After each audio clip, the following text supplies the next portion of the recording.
নমস্কার, সারনো টেনে সকল অঙ্গনওয়াড়ি কর্মীদের স্বাগত।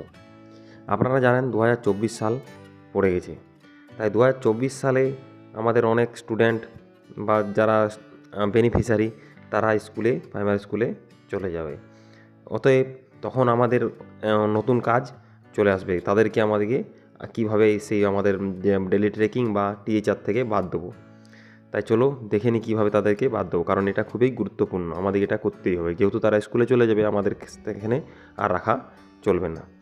তাই চলো দেখে নিই কীভাবে বাদ দেবো। তাহলে কোনো বাচ্চা যদি স্কুলে ভর্তি হয়ে যায় বা 5 বছর পেরিয়ে অন্য স্কুলে চলে যায়, তখন আমরা তাকে কী করে বাদ দেবো? তার ক্ষেত্রে বাদটা আলাদা হবে। তার ক্ষেত্রে মাইগ্রেট আউট ওই পদ্ধতিতে করবো না। তার ক্ষেত্রে কীভাবে করবো আমরা? তার জন্য আমরা বেনিফিশিয়ারি অপশানে যাব। বেনিফিশিয়ারি অপশানে যাওয়ার পরে কারা সাধারণত স্কুলে যায়? 3 থেকে 6 বছরের বাচ্চারা, কারণ 5 প্লাসের যায়, তাই 3 থেকে 6 বছরে তারা থাকবে। 3 থেকে 6 বছরে ক্লিক করব। ক্লিক করার পরে দেখুন আমার এখানে 5 বছর 8 মাস মমিদুয়ারি, এখানে 5 বছর 3 মাস, এখানে 5 বছর 2 মাস এখানে আছে। তাহলে আমি একটা করে দেখাচ্ছি। এখানে অঙ্কিত 3 ডট একটা ক্লিক করলাম। 3 ডটে ক্লিক করার পরে আপনারা যেমন এই আপডেট প্রোফাইলে প্রথমেই আছে আপডেট প্রোফাইল, ক্লিক করবেন।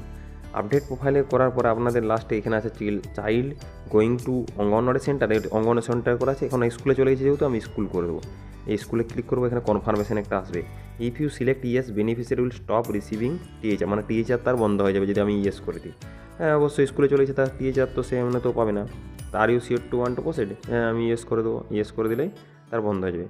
তারপরে কী হয়, ইয়েস করার পরে আমাকে সাবমিট অপশানটায় ক্লিক করতে হবে। সাবমিট করলে দেখুন record updation in progress, check after some time, কিছুক্ষণ সময় নেবে, তারপরে তার নামটা এখান থেকে বাদ হয়ে যাবে। মানে তার টিএচআর থেকে টিএচআরের নামটা আসবে না, আর অ্যাটেন্ডেন্সের নামটা আসবে না। এখন আপাতত থাকবে, কিছুক্ষণ সময় নেবে।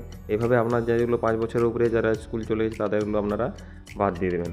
আমি এইভাবে আমি আমারগুলো বাদ দিয়েছি, আপনারাও বাদ দিয়ে দেবেন, কারণ পরবর্তীকালে এগুলো না বাদ দিলেও সুবিধায় পড়তে হবে। যেহেতু সেই স্কুলে ভর্তি হয়েছে, আবার সেন্টারও থাকবে, দুটোই নাম থাকা উচিত নয়। ধন্যবাদ। ভিডিওটি ভালো লাগলে লাইক করুন, আর অন্যান্য অঙ্গনওয়াড়ি দিদিরা যাতে জানতে পারে তার জন্য ভিডিওটি শেয়ার করে দিন। আর যারা এই চ্যানেল নতুন তারা অবশ্যই চ্যানেলটিকে সাবস্ক্রাইব করুন, যাতে নতুন নতুন ভিডিওগুলো আপনারা সহজেই পেয়ে যান।